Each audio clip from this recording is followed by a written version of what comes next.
the Aussie Gridiron Network. This is the Aussie NFL Fantasy Show. Falconing it. That's Yeah. Straight Falcon. It's either being hit in the head or being a giant pussy. Aussie? I'm going to invoke the poetry of one of the greatest philosophers of our time when I say that my analysis ain't no lie, baby. Buy. Buy this guy. NFL. Just outside the big three, like having Cole Kmet. I spent the whole time silently gesturing to you, being like, oh my God. Fantasy. Why do you hate DJ Moore? I'm coming back to Aussie NFL Fantasy next season for sure. Oh, come on. This is the Aussie NFL Fantasy Show. Take me down to Browntown. Take me down to Browntown. Mom, get out of my room! For the Aussie Gridiron Network, this is the Aussie NFL Fantasy Show, back from the depths of summer holidays to make some sense of all these off-season NFL moves. You've been keeping up with the G'day Gridiron lads as they talk about NFL impacts and, most recently, the lead up to the NFL draft. You're probably also keeping up with Pastry Press NFL if you're doing things right. They're also going to be live on draft day, so make sure you catch Manjot everywhere, Pastry Press NFL. But how does all this stack up when we bring it into a fantasy landscape? That's the question. They call me Matty C. Joining me today is a man who can help me answer some of this. But this man is blazing trails. Just when you think he's rich enough, he goes and finds new revenue streams with his triumphant Taylor action figure. It's available in stores now. It's Australia's best fantasy analyst, Taylor Goodall. How are you, mate? Oh, Matty, I'm filled with glee. It feels like I've been on a spending spree talking to Matty C. Let's fucking go. We are so back. Was that off the cuff? Of course it's off the cuff, mate. That's what I do, West. That's amazing. Man, you're in mid-season form already. What have you been doing in the off-season to keep yourself so sharp? Oh, mate, just, beating the world with vodka sales, just being a vodka salesman out there. But these days, a little bit of beer, but a lot of vodka. Just sort of put myself into the work, mate. Very, very in-depth with my NRL super coach. Yes. Never sleeps, as we know, Matty. So straight into the NRL version. But, I think we all know best that NFL is king. And I can't wait to get back into that and have a chat about some movement in the free agency tonight. Yeah, there's been players moving all sorts of ways between free agents, guys who've been cut or just had their contract end and they find themselves on the market. But there's also been a few people who've moved via trade as well. And those are always fun because both sides in that feel like they're getting something. So we've got a player or two who fit that part of the brief too. So we didn't want to say it was a free agency special because with that probably limits us. We're calling this old faces and new places. Do you like the ring of that? Yeah, hey, is that movement in your pants? Something like that. That fits the bill. Is that a new player in your pocket, or are you just happy to see me? I just figured there was something to do with movement. It was definitely going to fit the Aussie NFL fantasy way that we do things. So, mate, I can't wait to get into it. And I was just going to give a bit of a disclaimer. So, obviously, me and Matty like to sort of chat before these podcasts, and we basically decided we were going to do everyone that sort of moved teams and what's the fantasy landscape look like because of those moves. But I decided that I didn't want to know what players or like what order or anything Matty wanted to bring up. And I did absolutely no research on purpose. I wanted Matty to fire them at me as they come, and I wanted to be completely off the cuff and completely just my gut feel about what I think about that player and where they've gone. So I honestly think that's the time of year right now for that. I don't think you need a bunch of stats. I don't think you need to be looking into it too in depth. It's just a gut feel about what happened and what you think is going to happen moving forward. I mean, when you say you didn't do any research, I take that to mean I didn't give you the guys. You didn't go in depth on them. No. You're always abreast of what's happening. So, are you researching? Oh, of course, because you keep up with it all. But yeah, I know what you mean when you say it's not. You haven't. I haven't given you the list. You haven't gone right. I'm going to dazzle everyone with all my pre-prepared shit. I'm going to just work off the cuff. And it's not like I'm not going to be surprised by the moves that you tell me. I have very much been in the news about the moves that have actually happened. It's just more that Patrick Mahomes to Tennessee. You didn't hear that one, mate. We don't need him. We don't need him. No, mate, you just be backup. Yeah, second round pick for him, and he'll be there holding a clipboard, mate. Yeah, it'd be great having a towel boy. Yeah, about time. This is as good a time to get into it. Where do they come from? Where do they go? We're going to talk in depth about 10 of the players we think are going to have a You're bigger going impact. Cotton Eye Joe. Oh, I was waiting for the Joe Burrow move. Yeah, that's where I was going. Look at that. These are guys who we think are going to have a pretty big impact on their moves as we do a house call on a few other honourable mentions as we get around. So stay with us and we'll kick it off. This is the Aussie NFL Fantasy Show. When shit comes out of my mouth, it's anything but clean. But my results this year in my 13 leagues have been pristine. You know what? It's playoff time and it's week 15. Let's fucking go. Aussie? Matty loves the long game. Yeah. That's what I heard out of that. Is that you, Taylor? Yeah. Put that as a drop. Mate, I like to consider a world where you're just up against a fucking boatload of Marvin the Martians. NFL. We are a Pro Mike Evans podcast. So Kirk Cousins is going to break out with a single touchdown. Fantasy. Welcome back to the Orifice podcast. I'm not dynamic enough to keep a spot on this show anymore. My brother literally said, what a shit question. This is the Aussie NFL Fantasy Show. I think he's just come up with the name of the episode. I did. Talian. All right, we are ready to tear into this. I've got a list of about 40 guys who moved, right? Because free agency and off-season is just full of people getting shifted around. But I reckon it's pretty easy to circle 9 to 10 guys who will fantasy-wise have a pretty big impact. A lot of these guys will have NFL impact, but we're really involved in the what does this do for scoring points for your team? How do you strategize around getting prepared for draft season in NFL fantasy? And we do this today through the lens of 10-team leagues. Generally, we're doing it in leagues that most of the time we're going to talk one quarterback. We'll also talk some two quarterback, but really we're talking about leagues that also then have two running backs, two receivers, a flex or two, a tight end, and then, kickers defense we don't go a whole heap into. But that's the crux of what we're aiming at, is those sorts of positions in leagues that are structured like that. Can I just say too quickly, Matty, it's good to go through this now, but then obviously we'll sort of touch on all this later as we're getting really into the nitty gritty with the preview season. But a huge part of my analysis and my drafts last year was actually targeting guys that move teams. I was very in on guys like Saquon Barkley, Derrick Henry, and just I felt like their situations improved, and not everyone actually felt like that. So this is where you do call your shot. And look, there was probably less like running back specific movement, but there was definitely movement in other positions. So This is where you call your shot. This is where you go, okay, I think this was amazing for this guy. Not everyone's going to think that. So this is where I get a bit of draft day value by me thinking that this is just a way better situation for this guy. Or on the other side, I think this is horrendous. I think this is a bad situation for this guy. So I'm avoiding this guy at all costs. So I just wanted to bring that up because last year was very relevant for this specific stuff because there was some absolutely amazing values, especially at the running back position from guys that moved. So this was very, very good exercise to just have a look and see which guys you're really, really keen on early. I mean, it was polarizing last year. Running back's a good example. You remember how it all worked out for Tony Pollard, who was okay, I guess, but he'd gone from what we thought was a pretty good situation to one that didn't turn out to be so great. And then, I don't know, can you just give us a quick recap on how guys like Derrick Henry and Saquon Barkley did go for you, Taylor? Yeah, not too bad. They gave me my best regular season in NFL fantasy history, just because I basically had them everywhere. But basically, me and Matty did 11 or 12 rushing touchdowns of the season, and I think Derrick Henry hit that in about 3 games. It was 11 and a half it was. By week 6, I was already wet. It was a good year. Absolutely dominant, and then obviously Saquon was just absurd. Had him far, far ahead of ADP everywhere last year. Guys, I just felt like that O-line improvement was insane. His was the most egregious. Derrick Henry, I always said that, yes, I felt like Baltimore's O-line had gotten worse than the year before, but basically anything was better than what he was dealing with at Tennessee. So and the fact he had Lamar obviously taking pressure off him too, it just made a massive difference for him. So just looking for little like differences in the homes of players when they move like that, it can mean all the difference. I targeted Joe Mixon everywhere. I felt like Joe Mixon was a massive value in the drafts after he moved teams, and that guy was running back 2 or 3 halfway through the year. He was an enormous value as well. So there was guys that moved that just made such a difference in fantasy this year. So I'll be interested to see if I feel the same this year or whether they might be guys I fade. I mean, now that's what we're trying to harness here, because I think at a quarterback here, I wrote down there were 4 notable moves, but only 2 I really think we need to talk about.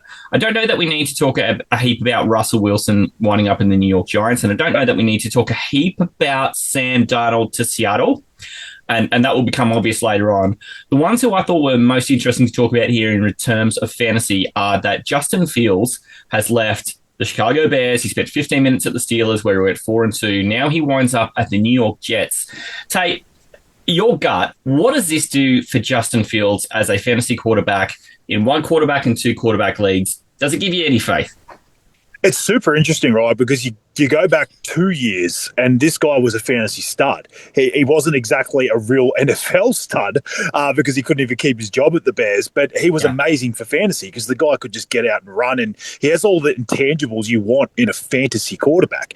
But then you go obviously back to the Steelers last year, and look, he was okay at times, but he clearly was handcuffed by the system at the Steelers. It was, a lot of just like handing the ball off and them trying to sort of lead games and lean on their defense. So they weren't really like utilizing his legs a lot. So Arthur Smith obviously was just not really like letting him loose, basically. So it's a funny landing spot, the Jets. He's got the starting job, and that's amazing. You're not having, someone behind him sort of putting too much pressure on him here. So it's not as big a concern as it was him losing his job as it was at the Steelers. But the Jets is just one of those awkward places that it just feels like everything's going to go wrong. It doesn't matter who goes there. Like it's hard to shake that feeling because yes, look, it feels good that Justin Fields is going there, and if he can rediscover his form from 2 years ago, that would be great. But do you have any confidence in the coaching staff or the OC or like anyone's going to actually turn this shit show around? Yes, it's great that Rodgers isn't there. That feels better, but yeah, I don't know. It worries me. Again, it's going to be an ADP watch. Is he the kind of guy that I think has upside? 100%. Like, there is no way that a guy like this with the running game that he has, that he doesn't have upside. I just worry that his passing game still needs a lot of work. It's not exactly consistent. For guys like, I have definite concerns for a guy like Garrett Wilson because I really don't like his arm, Justin Fields. But at the same time, as a fantasy quarterback, I think he can get a bit done. It's going to be very ADP dependent if I'm sort of in on him this year. I'd sort of sit him right at the bottom of a quarterback one, like sort of around that like quarterback 12, 13 range. So it'd be very interesting to see what his ADP. I've got a feeling people are going to be more in on him than that. So I wouldn't be surprised if I'm not in on him, but I can see the appeal. All right. Well, and this is the game I want to play with you today. We're going to play this a little bit through the season, and we did it with some success last year too. So where does he belong in terms of names, right? Because we like to work on tiers. The difference between the 9th guy and the 10th guy doesn't always matter. Sometimes they're poles apart. Sometimes they're practically the same guy, right? I think we can comfortably say Josh Allen, Lamar Jackson are their own little world. And if some people want to throw Jaden Daniels in there, I would get it. And probably Jalen Hurts is in that region. Yep. And maybe the only non-rushing quarterback who also belongs in that little world might be Joe Burrow, right? So let's say there's 5.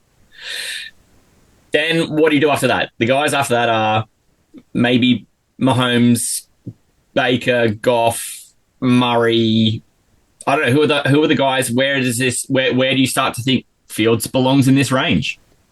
Yeah, look, I think my call there of the 12 to 13, given the guys you're talking about, is fine. Like, it's just the problem with that is, like, I know the roles of those guys and I know exactly how it's going to look, and I don't look at those teams and go, oh, this could be an absolute fucking dumpster fire and like could completely turn on a dime. So I would still have all those guys you mentioned in front of Fields. I get it. There's a perceived upside on a guy like Fields, but he's also going into a situation that is so unknown. He doesn't have an amazing crop of pass catches. He's got one very good one, which, to be fair, sometimes that's enough. But, I don't exactly think he's got much outside of that. And he's just got an organisation that just feels like it's like quicksand trying to bring him down. So I would still put those guys in front. If you've got some guys that are sort of closer to the 11 or 12 range, I'd probably better work out whether I like them better.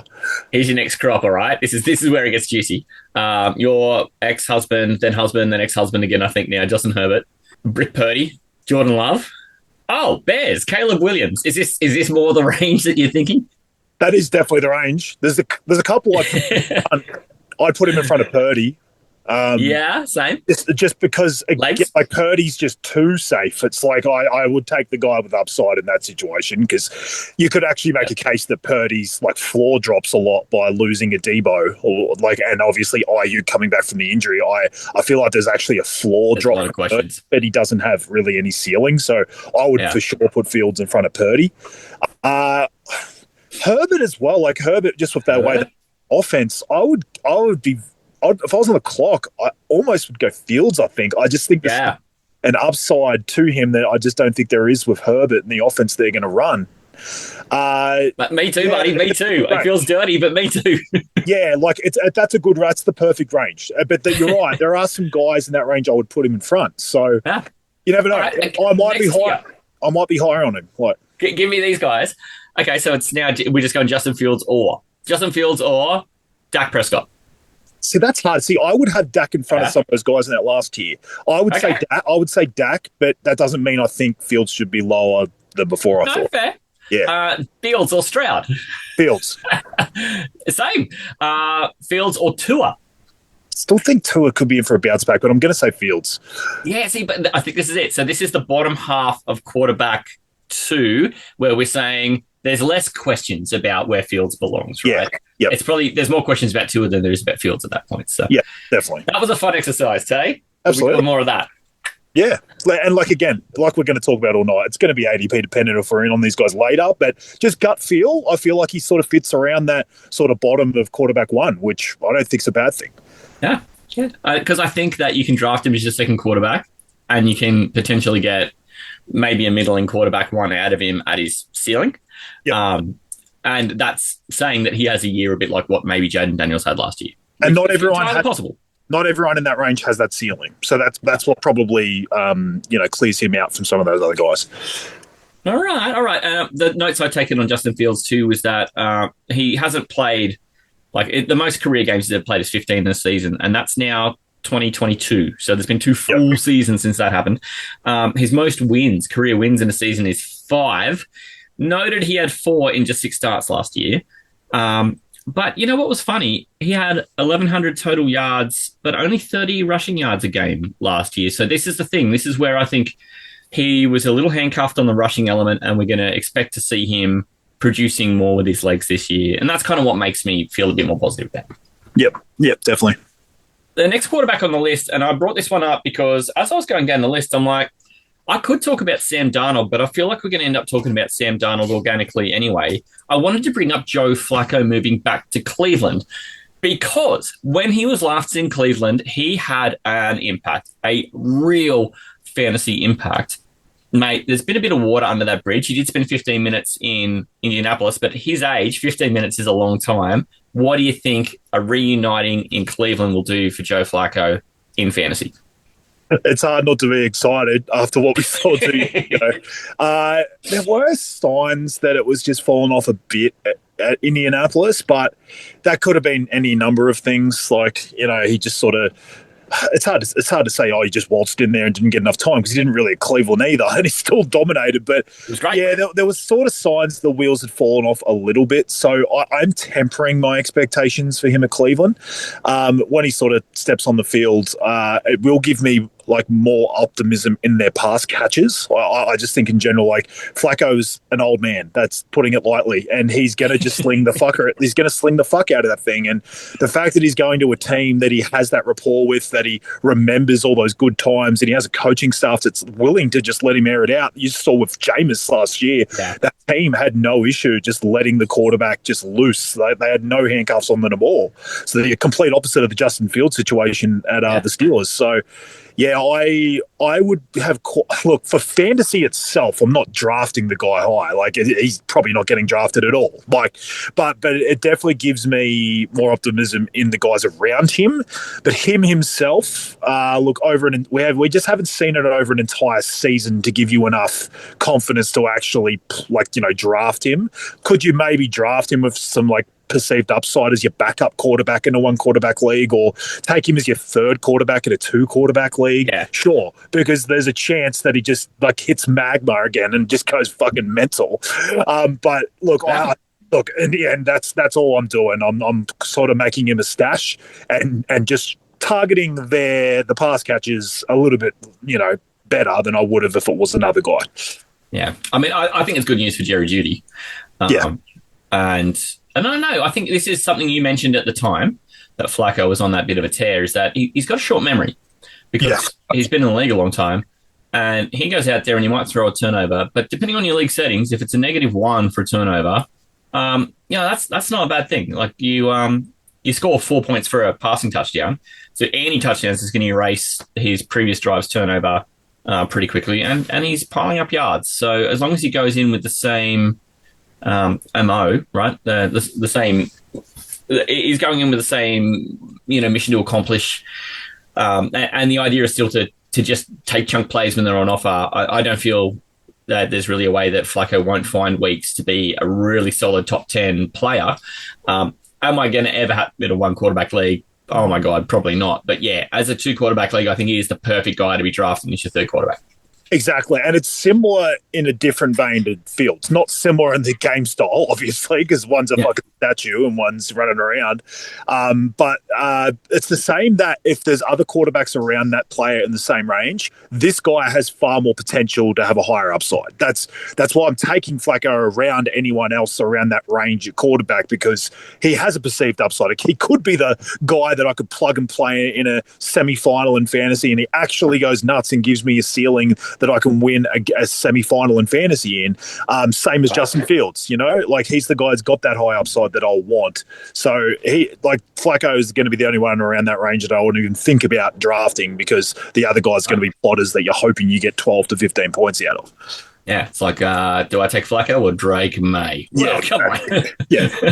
This is the Aussie NFL Fantasy Show. Problem is, it's an absolute pit of arseholes. Try your hardest, big boy. It ain't happening. It'd be the shitting in his cereal. I think that would be the problem. That is the issue, yes. I don't think I need to know Spencer Rattler's breakfast schedule is done. Donnell Money. Let's shift it on to running back. Last year, running back was a giving tree, mate. You talked about it last year and all the success that you had with targeting guys who didn't exactly what we're looking at here. Guys who had been in a situation prior year, they've gone to a new situation, and you disseminating what's it going to be like for them in that new situation and taking big advantage of where they got upgraded offensive line play. Some of these guys aren't going to have that advantage, I don't think. But the one that I wanted to lean on immediately, who I thought was super interesting, was that Najee Harris, who had been a pretty stable producer at Pittsburgh for so many years, has found himself on another run-first offense as he goes to the Los Angeles Chargers. We know that the starting running back at the Chargers with Jim Harbaugh is a really valuable position. How do you feel this works for Najee Harris? So there would not have been many landing spots for Najee that I would have been happy with. Like, you could have, probably counted them on one hand maybe, because it either would have been him basically in with a better running back than him, then he would have been struggling, and, someone a bit more juice than him, or just a shitty spot with a team that is like basically languishing near the bottom, that's going to be constantly in bad game scripts for him. He somehow found one of the best opportunities that he could possibly be on. A very good up-and-coming team with a run-first coach, with a pretty good offensive line, for a team that doesn't really have an incumbent running back. Like, unless they go out and draft really high in the draft, and that's obviously, with all this stuff, that's a caveat. We don't know who's getting drafted in the NFL draft of the rookies. So at the moment, Najee is just basically alone. They haven't even brought back Dobbins. Like, they basically want him to be the guy at this stage. And for, like you said, a run-first team that is actually a pretty damn good team on the up, they could not have been a better spot. Like, I don't think you could find one for me, because he's just not up against anyone right now. So, like, it's not even like Gus Edwards last year, right? Like, to me, Najee has far more juice than Gus Edwards anyway. Yep. But at least with Gus Edwards, he did have Dobbins there. And yes, I was concerned about the injury and him coming back. But there was at least this, like, potential that Dobbins could be just better than him from day one and take over. Whereas there's just no one there for Najee at the moment. Yep. So I honestly was one of the guys. I know you and I have sort of both liked Najee. Like, we've both had issues with his, like, yards per carry and stuff like that. And he's 100%. We've had issues, mate. We have. He's he's looked like a breaking down locomotive sometimes, Yeah. but in the end, like I just think this is an amazing landing spot for him. Do I think he's going to hit Magma and be top 5 or something? No, but I think he's going to be a very good draft day value, assuming they don't go and draft someone in the second round or something like that. Yeah, and look, my notes on Najee were pretty simple. 1,000 yards every year, right? Just like clockwork. 6 to 8 touchdowns every year on the ground. No worries. Hasn't had a receiving touchdown since 2022, which is a bit concerning. But then last year, he went and threw up more receptions last year than he's had in the previous year. So, 30 plus receptions. No reason why he wouldn't continue to get that kind of work in this LA Chargers offense. But he's never missed a game. He's never had less than 250 carries. And he's had literally 2 fumbles in the last 3 years. So, like, the guy, to me, he just screams a Harbaugh kind of guy. Yeah, he does. Right? Yep, doesn't make mistakes. He might not be the flashiest, but he's going to get the job done. No, not flashy, and will just pound. So I expect Najee to take up a lot of work. I think, he's 25 years old. He's not an old guy.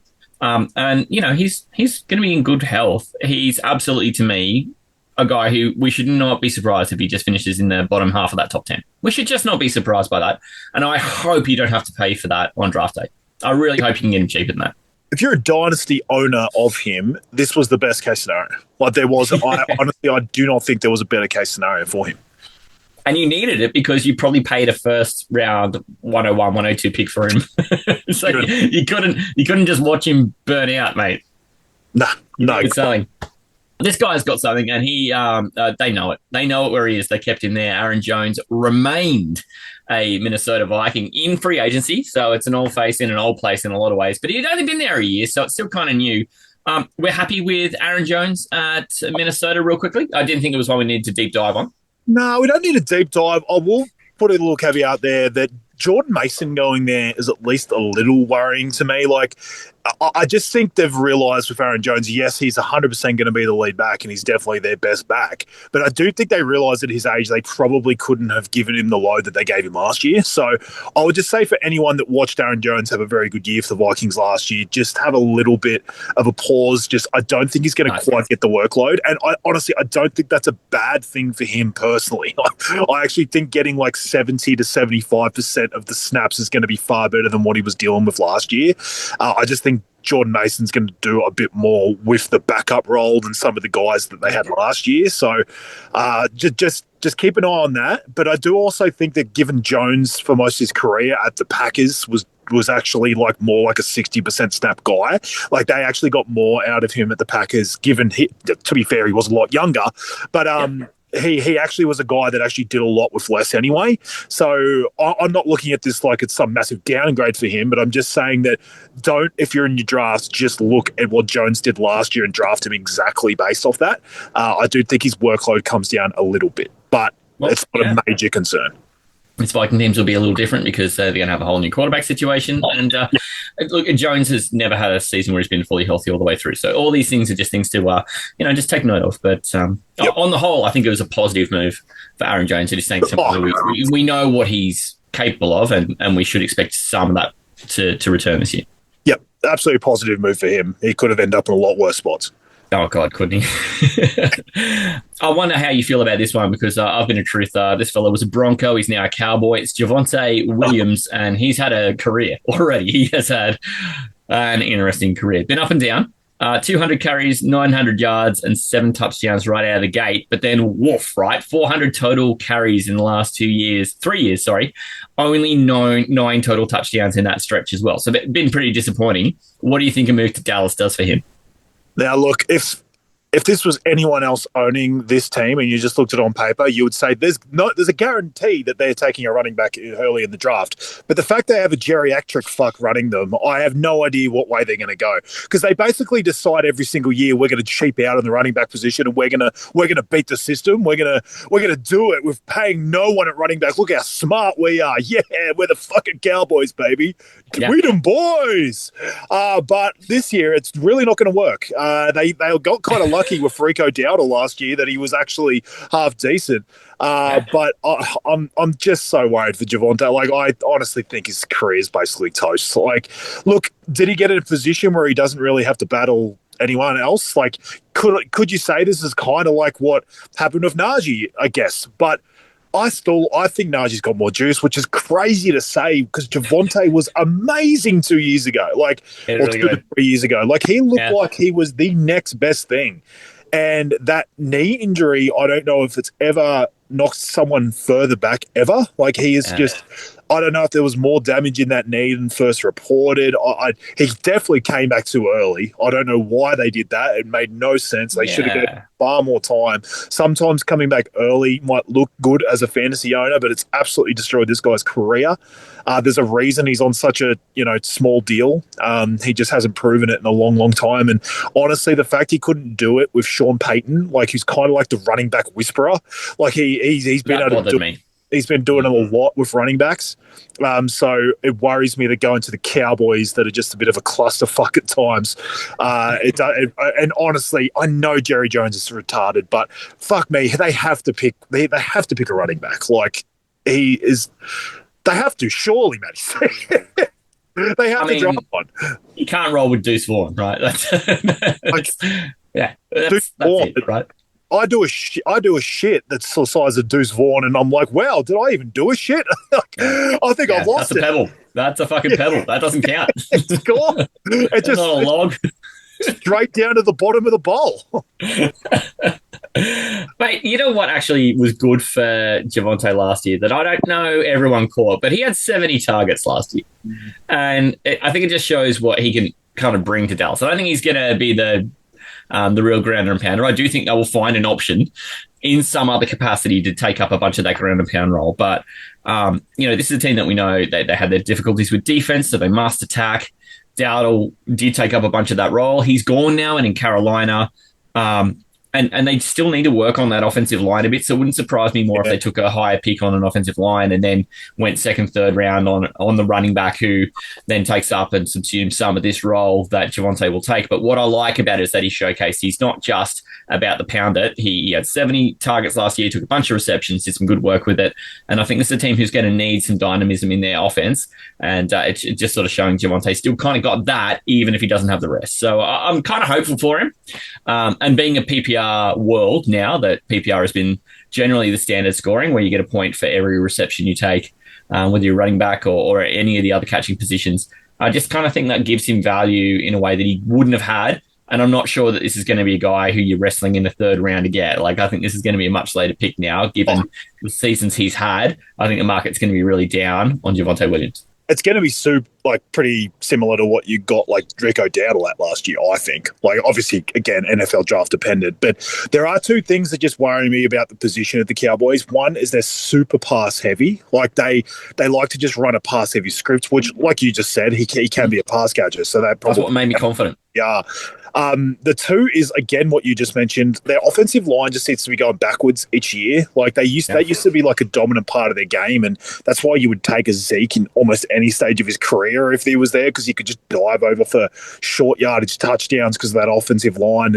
Honestly, it feels like they pass everything in these days, and they just sort of, go with CD and Dak.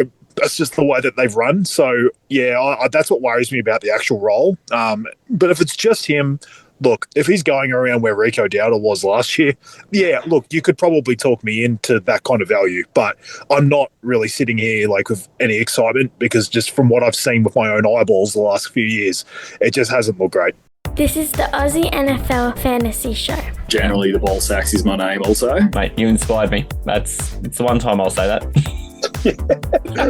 No compliments, please. I'm still going to choose zombies, even though that is a bit of a plot twist. Aussie? I haven't been able to get rid of this erection for 7 weeks. I don't see it stopping now. That sounds like the Taylor Talk After Dark podcast, but we're up for that later on. NFL? A broken clock is right twice a day, so we'll take it. Okay, I've done some research and Tay will be impressed with this. Fantasy. Been a bag of Panther dicks lately. I mean, that's worth that.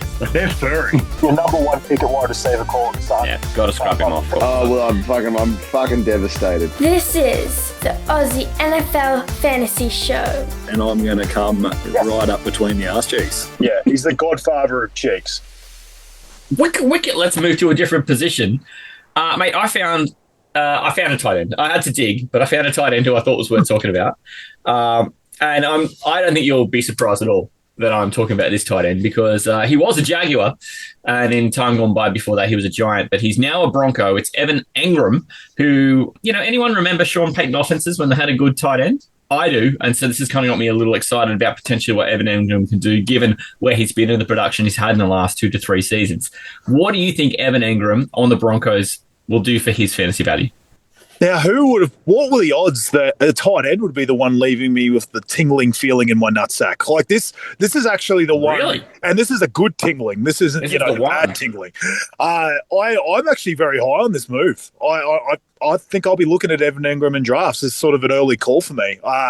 I just think the guy, like you brought it up, Sean Payton has had a pretty good run with like running a tight end that he cares about. And I kind of feel like he wanted to coming to Denver already and just hasn't really had a paddle to do anything with an Adam Troutman. I just I don't feel like, sorry for the drive-by, Adam, but I just don't feel like he mowed him down as he walks past the wall out the window of a passing vehicle. Yeah, and they and they also had Weird Al Yankovic playing tight end there for a while. But oh my God. It's just, I just feel like there's obviously a reason they went out and got him. Like they obviously felt that need, and it's not even just the Sean Payton side. You've got a Bo Nix led team that's clearly on the up. Like they want. I want pieces of an offense like this with an up-and-coming guy that's going into his second year that I think is only going to get better. And the fact that he's going to have a safety valve there at tight end, a guy who's just proven year after year. I mean, when I say year after year, he had about 5 years of complete mediocrity, Evan Engram, and then all of a sudden when he was at the Jags, he just was a bit of a safety valve for Lawrence. The targets were just there. He was an absolute monster of the volume, and I can see that happening again here at Denver. And the fact that it's an up-and-coming offense, I'm kind of in on this. But he's still not a name that I think everyone's going to go out there drafting. So I could see him going around that tight end sort of 8 to 10 range, and that's kind of where I like to look. And I feel like Evan Engram's got the upside to actually take there and be pretty happy with the pick. Yeah, I mean, he kind of had this weird renaissance, right? He had this great rookie year, and he helped me really in his rookie year. I picked him up as I hate rookie tight ends, and I just found myself without a tight end in the Astro League, the 16-team league, and I just I'll have to roll with the rookie. Great, and he was fantastic. But he's capable of doing a bunch of heavy lifting in a role that will finally give sort of Sutton someone else to move the chains with, and it's good to me for Engram, but it's Nix and Sutton who I think also gain from it. This was a team who were a playoff team in NFL terms last year by virtue of there being 7 in the playoff picture these days. To me, this only goes to fortify their offense and makes them probably a more legitimate threat to the Kansas team in that division now. Engram, to me, comfortably belongs in that. So you get Bowers, Kittle, and then, do we still talk about Laporta? I don't know if we do. Laporta, Kelsey, and then Engram in this kind of range to me kind of feels like they're the next lot of guys. Hawkinson's probably going to be there year removed of the ACL, I reckon. I hope so. So, to me, there's the 2, and then I think there's this mirth of guys there's 4 or 5 of them. I think he firmly still belongs in there. Yep. No, I completely agree. It's a great landing spot for him. You could actually make the case that, going to a new team after he had the mind meld with Lawrence doesn't seem amazing. But again, kind of like what I mentioned at the start of this podcast, there wasn't many amazing spots to go for as a tight end, but I think he found one of them. Well, let's move on to wide receivers. The only other tight ends there are people who I don't even know their families would recognise them if they turned up for Christmas dinner. So let's move on. And even if they did, they'd probably just kick him out. Who the fuck? Mom, Tyler Conklin. I don't know that he's worth talking about yet. Play a real position, Tyler. Your position's doing the washing up. Now get out there. Mate, there are a handful of wide receivers here that I thought were really worthwhile to talk about. And some of them are either because they're a big name or because I think there is a real reason to talk about the opportunity they got. First one falls into the big name category. You need to convince me if it's also got to do with the position they land. This fellow was a Patriot after 15 minutes in Houston. It's Stephon Diggs, who suffered a massive knee injury. He's not as young as he used to be, but he's clearly going to be the biggest star in the sky in the New England offense passing regimen. What do we do with Stephon Diggs? Is this good for him? Is this good for the team? What do we do? I mean, it's good for the team. Like, they had to get someone, and like someone with some kind of note. Look, again, I'm not a doctor. Oh, sorry, I was a doctor. I'm not a doctor anymore. We can't bring that up. That action figure is going to be available soon too, by the way. But look, probes. I've seen a lot of information that he's going well with his rehab, but God knows, like, if that's true or whatever. Everyone's apparently ahead of schedule. That's just what they always say with these knee injuries. But yeah, look, I think for the team itself, getting a guy like him as help, you got to get someone for Drake May. They were just going to go into this year again with just absolutely nobody's again, or just absolute hodgepodge of about 7 or 8 guys that basically have the same talent as each other. So, like I said, for them, I don't mind it. It's another one of these situations where you've got to like weigh up the situation in terms of, is it a good like landing spot for the actual player? Yes, no, whatever. But then is it also great for him in terms of target share? And the answer is definitely yes on that one. But then if he's in a bad spot and he's getting a good target share, you've got to actually work out whether that's actually better than a guy being in a average to good spot and actually being second or so on the pecking order. Yeah. It's weird with fantasy that way. Just because you're the one, if it's in a bad situation, that can actually be worse.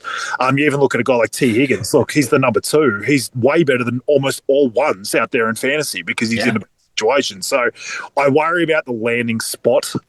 Yes, I think Drake May should get better, but they've still got a bad offensive line. I still think Drake May's going to get terrorised back there. I don't think there's going to be a lot of time to get Diggs downfield, so he's going to have to work into those intermediate routes. So what I imagine... But that's what he does, right? He's an older receiver. That's what he does. He's not the streak it down the field guy anymore. He can, and I do think that's going to be more of his game this year. I think you're going to see a lot of, like, more higher volume games, like maybe somewhere between 7 to 9 receptions for not a huge yardage total, which... honestly, for where he'll probably go in drafts in a PPR league, I think that's going to be fine. Yeah. Again, it's just about that knee, about how he comes back from that, and it's very much about Drake May's development. Like, does he take a leap forward? Does he look far better than he even did in year 1? If so, then there is actually room for Diggs to be a pretty decent fantasy pick, I think. But I just would temper your expectations on any of the old Diggs Allen stuff that we used to see with the 160 yards and 2 touchdowns. I just don't think that comes in this offense. But could we see like what I've always said about Keenan Allen, about a high volume, probably 60 to 80 yards kind of guy?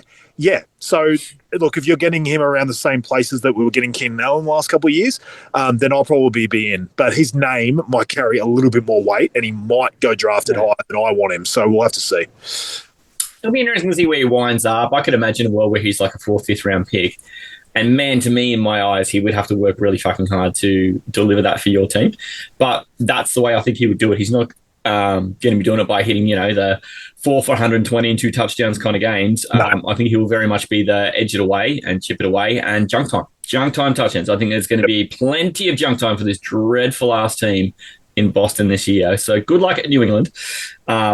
Those who have intestinal fortitude, go hard. That was my notes. The other notable one here of an old guy going somewhere different, Hopkins to Baltimore, I'm like, whatever. I don't know. He's going to end up being someone's like 8th round pick, isn't he? Like, they shouldn't. I wouldn't touch him with a 10-foot pole. Yeah, I wouldn't go anywhere near him. Like we had Pete Neal on here that was hugely into Flowers last year, and even though Flowers like kind of weirdly ended up okay for fantasy, really, if you looked at his finish, it never felt great. And this was a year that Lamar torched the ball through the air. Like, you could not have got a better year from Lamar in the air and still just seemed to get shared around. And I have no idea where all those yards went, Taylor. I don't know who got them. It's just like there was no Andrews. There was like Bateman sort of like coming in, and it was just like it just felt like weird all over the place. Obviously, the tight end, reps got split between Likely and Andrews. It just felt like no one really in the air was really relevant, except Lamar just had this absolute scorched earth year in the air. So I don't know. I can't tell you him at all. Like, he hasn't really proven it on really any team in a couple of years. And to go to a team where it almost feels like fantasy wide receivers go to die. I know real receivers go to die in Tennessee, whereas fantasy wide receivers go to die in Baltimore because it just doesn't seem to work out. Hopkins has done both, though. He went to Tennessee and Baltimore. So he's He went and died, and like then that, Des decided Bryant. he went and died in real life, then decided to die in fantasy this year. Yeah, take that. Des Bryant didn't do that. Julio Jones didn't do that. Yeah, take that. God. Yeah, at least he found a way to undead himself and actually go somewhere else. He unalived, and then he unalived himself. This is one I do want to go into a bit more depth on because I don't know if this guy's finished. I don't. I really don't. Was a Ram for a long time. Now a Seahawk and staying in the division, Cooper Kupp. Last time he was good. He was 29 years old, coming off a Super Bowl success. He had 8 extremely hot games before eating a severe injury. And it's been difficult to tell the difference between him and a dirty dish rag for most of the time since. Mate, he comes into a new quarterback situation with an offensive-minded coach. But what do you think the outlook is for Kupp, considering what his recent history has been like? I'll separate this into what I think about the player and what I think about leaning spots. So Kupp, the player, I still think has juice. I still think he is a very good player. Look, has he fallen off from what he was, the Triple Crown? Yes. I don't expect that Kupp to return ever. But I do think for a guy that was basically just let go to go to wherever he wanted, I think he's been undervalued for the player he actually is. The landing spot itself, I'm not very high on. I do believe Seattle's going to try and run the ball a lot this year. Just obviously having a defensive coordinator as their head coach, I just think that's what they're looking at. And Sam Darnold doesn't exactly excite me as a person throwing him the ball. And my biggest issue, and it's going to be a very interesting one for JSN as well, is how they're going to maneuver those guys around the field, because JSN has always been used more in that sort of close to the line of scrimmage, not really been spreading the field. He's been sort of used as a volume receiver. In his first year, it was just absolute malpractice what they were doing with him. They were my God. Fucking 5 yards behind the line of scrimmage and trying to make him make a play. Even last year, they started to sort of get him moving a bit more, but it felt like with DK there that they were still using him in those intermediate routes a lot. I am interested to see if they might finally let him loose and then just have Kupp be the underneath guy. And I think that's the best way to do it, because they need to stretch the field, and why not let loose this guy you drafted in the first round who's only gotten better and better over his first 2 years, and let Kupp be the volume receiver. If that happens, I think that could work. I think that very much is in the cards, but if they just use JSN the same way, I'm worried that eats into Kupp's best asset, which is being a volume receiver. So it very much is what happens there with the offense and what they do. So there's options for him to be decent. I'm not filled with excitement, put it that way. Like Cooper Kupp, look, the name is going to look good on draft boards and things like that. Right now, I'm a little lukewarm because I'm worried his name is going to carry too much value for where I think he should be. I do worry that he's just going to end up being JSN's bitch. I fucking love JSN. You know me, I've got him in everybody dynasties that I'm in. It's hard for me to look at Kupp when he's next to JSN and go, Kupp's the guy I want. Yeah, to be like, I'll be satisfied with 100 targets and 70 receptions and 700 yards and 4 touchdowns. Because, that to me feels like Kupp is that I just imagine that's where he's headed. Just imagine that's where he's headed. And that I would like to see him perform better than that, because I think Seattle has a real chance in this division. This is a division that I think is wide open. Wide open. I think the Rams are good, but they're not that much better than if the Seahawks can get their offense rolling, because we already know they've got a relatively good defense. And I think the 49ers are in an absolute free fall. This is a real chance for Seattle to sort of take a bull by the horns here. And it is kind of funny that they're doing it with Sam Darnold. Don't get me wrong, long-time member of the Sam Darnold Love Club, but I'm nervous how this is going to work out up there.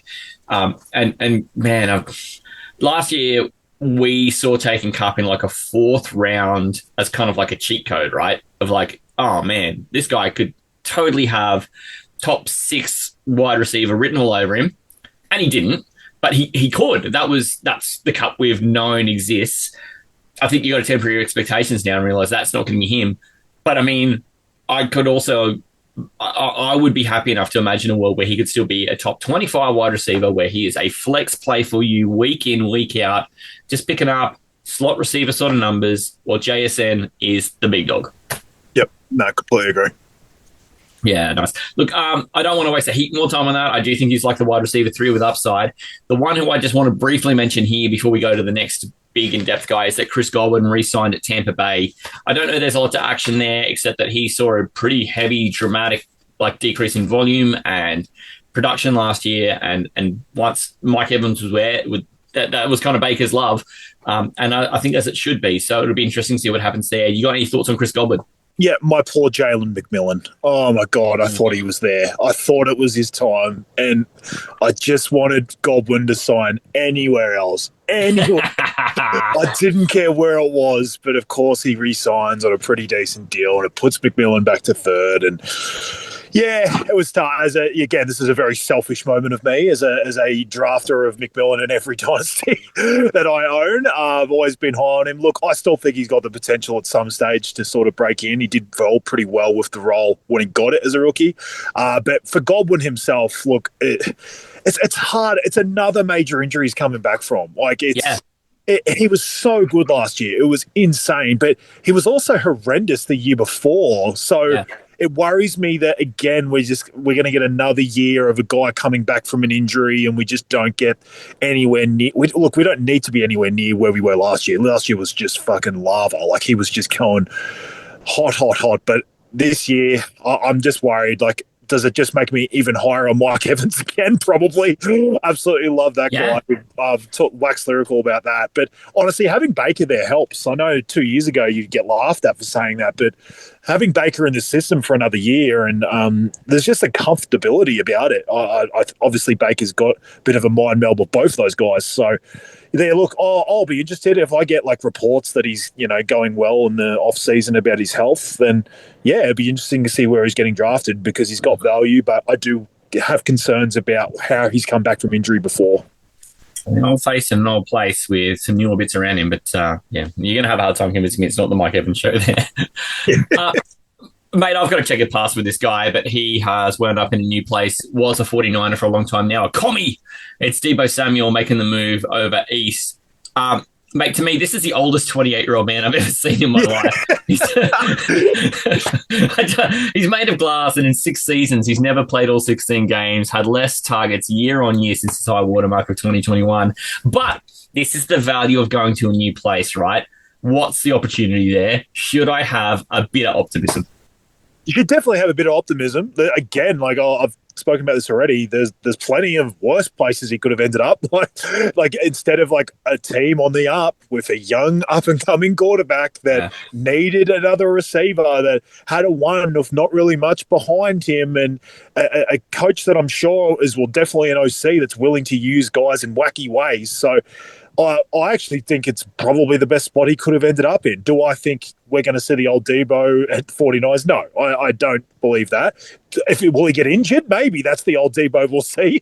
That's probably the same guy. But in terms of his actual play on field, I don't think we're going to get that same guy again. McLaurin's definitely going to be the receiver that you have highest on any board from the commies, but I do see some potential there. I just think they're going to be able to work him in funny ways. I just think they're going to use him as a gadgety player. There's also ability to use him in the running game there, just because they, I know they've got Eckler, I know they've got Brian Robinson, but you never know, they might still be able to work him into some goal line packages as well.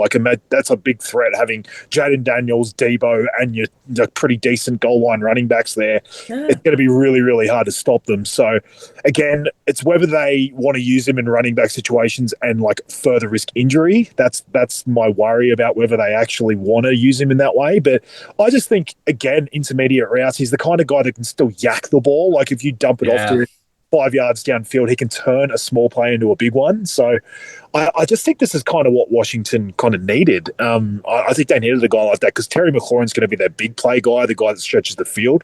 But I just think they needed someone, I know they've got Zach Ertz sort of playing tight end and that they throw lots of volume to, but I think they needed a guy with a bit more juice than Zach Ertz, sorry, Zach, to sort of run yak plays like they could do with Deebo. So he might just take about half of what Zach Ertz was getting last year, which sounds really bad, but it actually was a lot.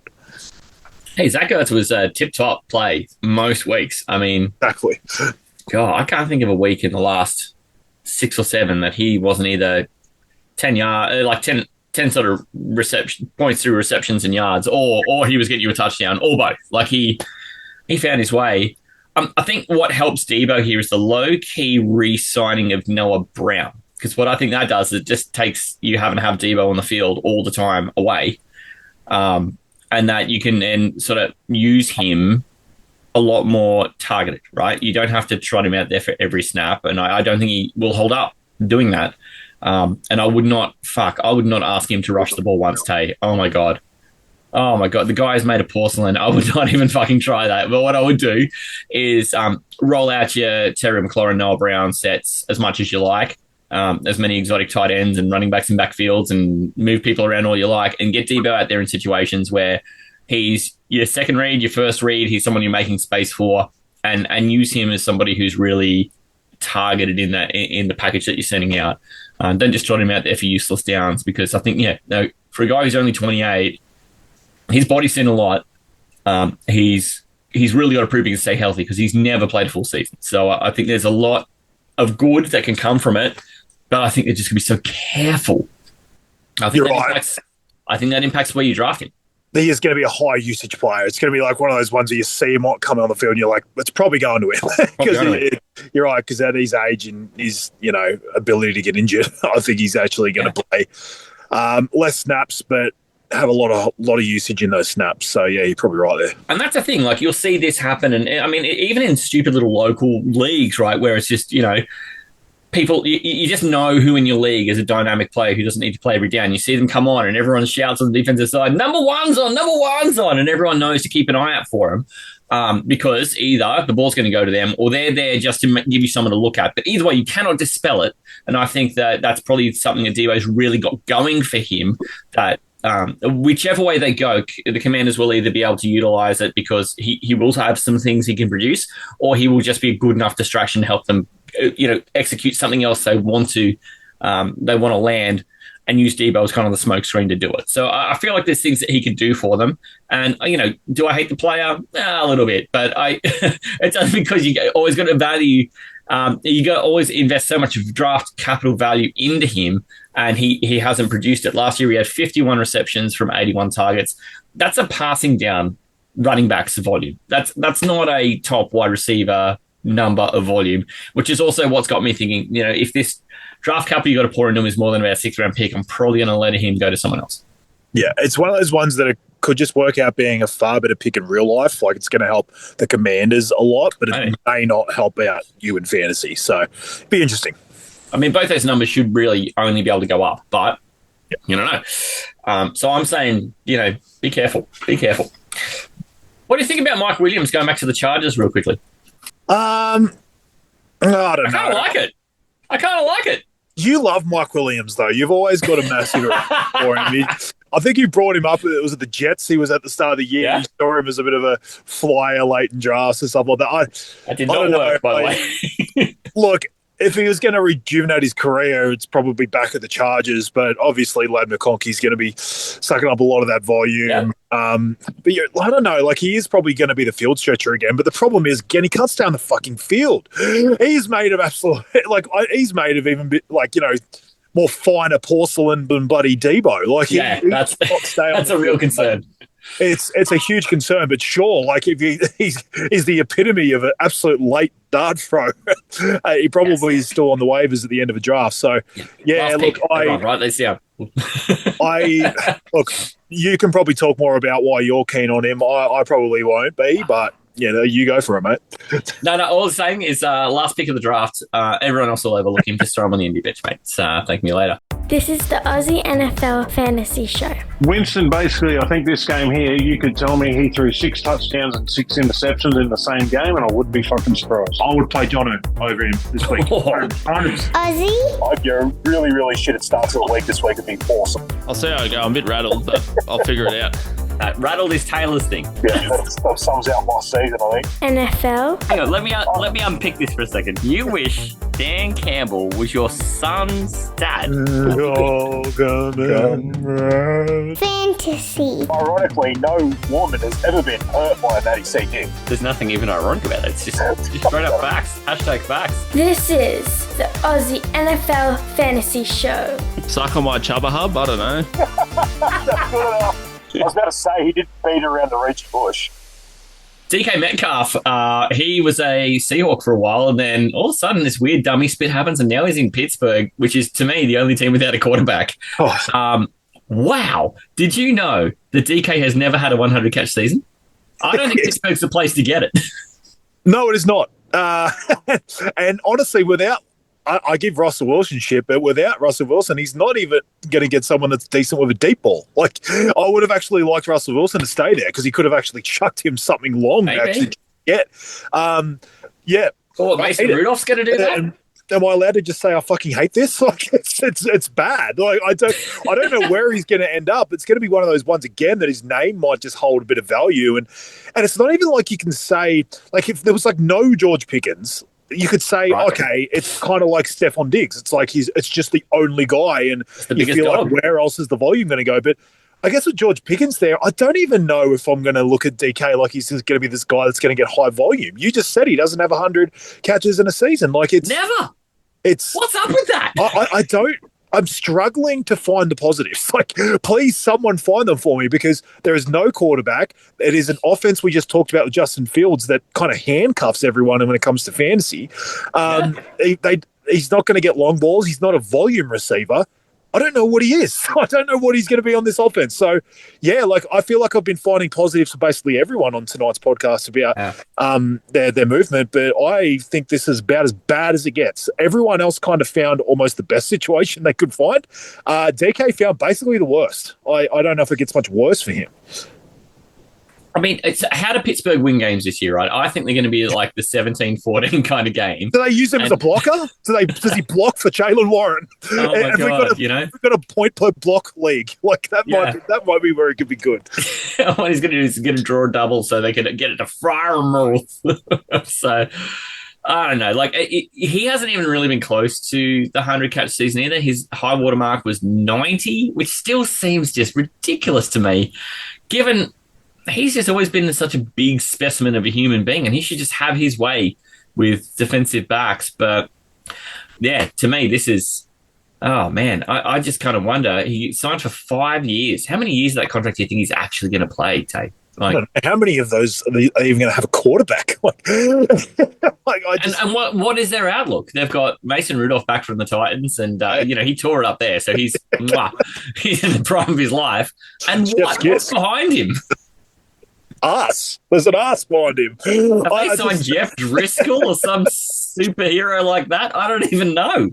He's in deep shit. I can't state it any any lighter than that, mate. This is as bad as it gets. I just can't find any positive for this landing spot for him himself in real NFL. Like, I just don't see how this works well. I just don't see how this was what the Steelers needed to do. Like, it's like that. You got to build.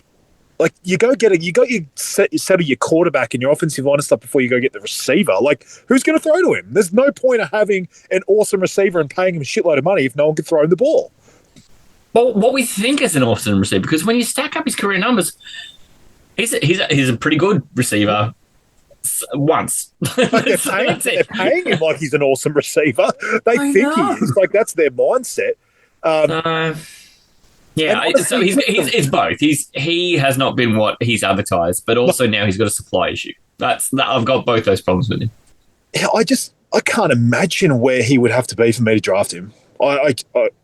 He would have to be. It's not going to be a place he is, because like I said, he's going to have too much name value, and people are going to look at his past stats and stuff like that, and they're going to draft him too high to where I'm always going to find upside in someone else around his range. Yeah, I mean, this is so funny because DK was one of our oh my God, how we loved him drafting this guy last year. We loved him last year, and now we just could not love the guy any less. But DK was weird for me last year. Remember, we were both so high on him, and he was one of those Like he was a my guy bloody candidate. He was up there. But remember, like a week in, I somehow traded him in both. Like I only got him in 2, I think, and I traded him in both because weirdly, I still felt like the value of him on a trade was somehow still higher than the value I drafted him at. It was weird. Like I felt like I was able to sort of package him after a week in good deals and get him away. And I just felt like I almost fell out of love with him quickly. But it wasn't because he had a bad week 1 or anything. If anything, it might have been the opposite. And I just saw something in him, and I thought this was the opportunity. But yeah, I don't know. For me, the big reason I liked him last year was I felt like things had to get better for him in touchdowns. It was that there was an absurdly low touchdown rate between him and Geno, and I felt like what we it had to go back to an average. Yeah, but it kind of didn't happen. I think it was slightly better than the year before, but it wasn't amazing. It's going to be even worse at the Steelers. Like I just hate it. Hate it. We're rounding third base. We're coming into home, and I don't think this one's so noteworthy because both the Bengals receivers are staying, right? We've got Jamar, we've got T. Higgins, they're both staying. We're fine with that. The last one, who I think is super noteworthy, who is an old face in a new place, has missed 100 yards receiving, 100 receptions in a year just once since the COVID year. He's missed 1,000 yards just once since 2018. And has averaged less than 75 yards a game just once since 2018. It's Davante Adams, and weirdly, those one times he missed those things weren't all when it was Aiden O'Connell, Derek Carr. It wasn't all Aaron Rodgers and whatever else happened at the Jets. It wasn't Gardner Minshew. Some of these happened in the Packers realm. So it's not like Davante Adams was horrible in the years that he's not been a Packer. He now goes to a semi-competent offense in the LA Rams, who we saw throw up a bunch of points some weeks, including that crazy 86-point game against the Bills. So do you have any positivity still in there for one of my former loves, Davante Adams? I do. And it's one of those ones where I felt like I changed my mind on this really quickly. Like I felt like when he first got announced there, I'm like, doesn't mean much. He's sort of wrong side of 30. He's going to be the 2. Like Puka Nakua is still the best receiver they have there. It was just like I felt like my brain went to the negative straight away. And then they're all true. They're all true. They are true. Yeah, I'm not saying that anything I just said was wrong. Yeah. But then I just started to think, here we go. Has he had a quarterback like this? Like, has he had a quarterback in a while since, like, Stafford? Like, I felt like he's been dealing with an absolute hodgepodge of wankers. Like, he went back to his old love and fucking Rodgers, and he was an absolute turd. Hall of Fame, Aaron Rodgers, by the way. And the goobers he had at the Raiders, like it's been Hall of Fame, Derek Carr. Sorry. Hall of Fame, Aiden O'Connell. Careful, have on toast, mate. Careful. Officer Father's pissed in my cereal. Look, I actually can see upside. And look, again, story as old as time. It's going to be very draft dependent, ADP, stuff like that. But I can see potential for him. I think he's going to be the guy. I think I can see a big touchdown year for him. That's what I can see. I think Puka keeps his role. Puka's often been the guy that hasn't really been amazing in the red zone. Like Puka's just, been good for 10 to 15 buddy receptions and 110 yards and dominating for you in PPR. This is definitely not a go at Puka. He's never really been this dominator in the red zone. And I think that's what Adams is going to be there for. I think between him and Stafford, I could see Puka being far better in terms of the receptions, but I can see a big touchdown year for Adams. And that's what I'm going to bank if I draft him on, is that I don't love doing that normally because touchdowns generally are a hard stat to predict. They're fluky. Yeah, but I think with him, there's a better chance of it happening than not, I believe. So, again, it's where he drafted. You're still going to want somewhere around 1,000 yards, but if he can have 13, 14 touchdowns or something on the year, you're going to get a very good season out of him still. I mean, he's got that veteran sort of cunning of just knowing kind of how to get open in tight spaces, which I think is something that Puka still needs to develop. But Puka is very good at just getting you the yardage, right? So I think these two kind of make this weird, excellent Batman Robin kind of thing. So I don't know. I was like you at first. I'm like, this old guy going to an old quarterback, to an offense that's kind of just lost a guy who probably lost a step. Why am I why am I entertained by this? And the more I thought about it, the more I'm like, well, actually, I don't think Adams was the problem in why he wasn't getting as many fantasy points last year. I think there was a lot of situational stuff, and I'm actually really positive on Adams now.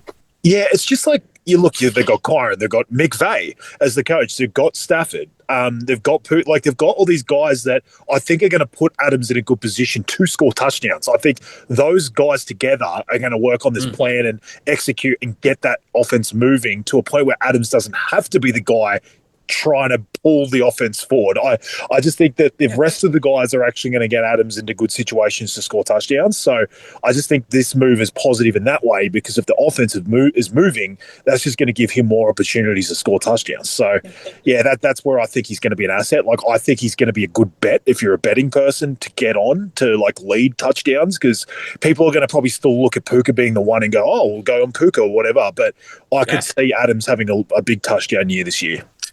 Yeah, I think so.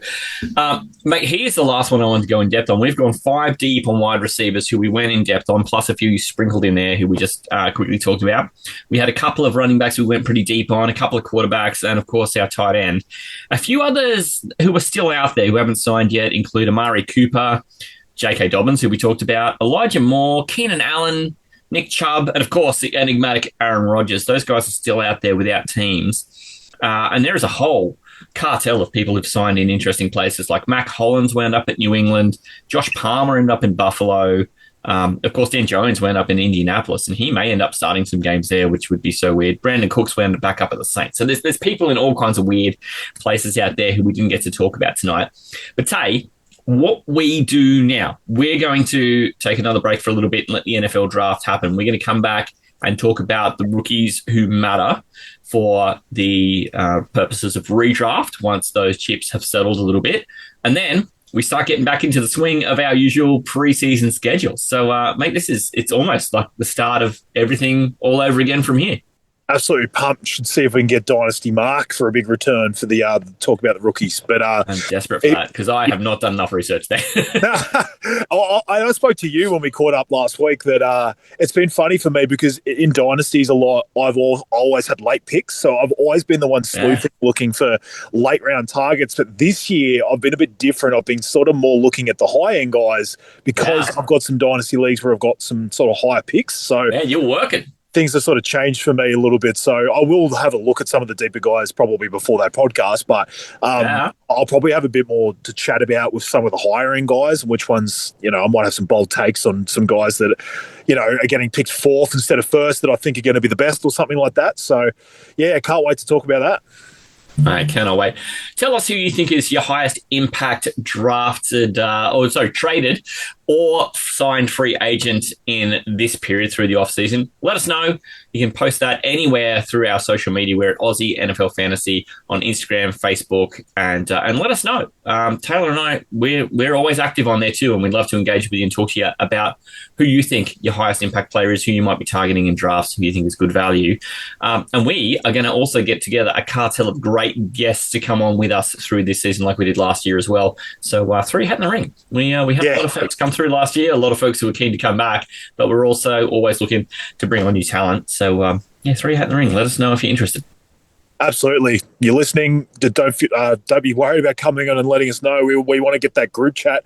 Even more people in there this year. We want to just get more and more Aussies that are interested in the NFL chatting. The first year was an amazing success getting people in there, and everyone's had an absolute great year. But honestly, everyone that's in that group chat would be amazing if you could just bring one friend or just chat to one person that might want to come on the podcast. I've already had a few people reach out, so there's definitely going to be some new voices on there this year. But if we can get even more, it's going to be so good. It's going to be so good. And you poor buggers, we're going to run more contests this year as well. And you're all going to beat Cobb, who won all the contests last year. He won the G'day Gridiron one. He won our playoffs contest as well. He's going to be tough to beat. So, but again, we're going back to the world, giving away great AGN merchandise, and we've been in and updated that merchandise store. Go and find it.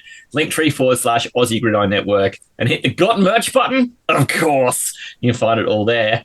Hey Tay, look after yourself for these next couple of weeks, mate, and we'll catch up again soon to talk NFL rookies for redraft.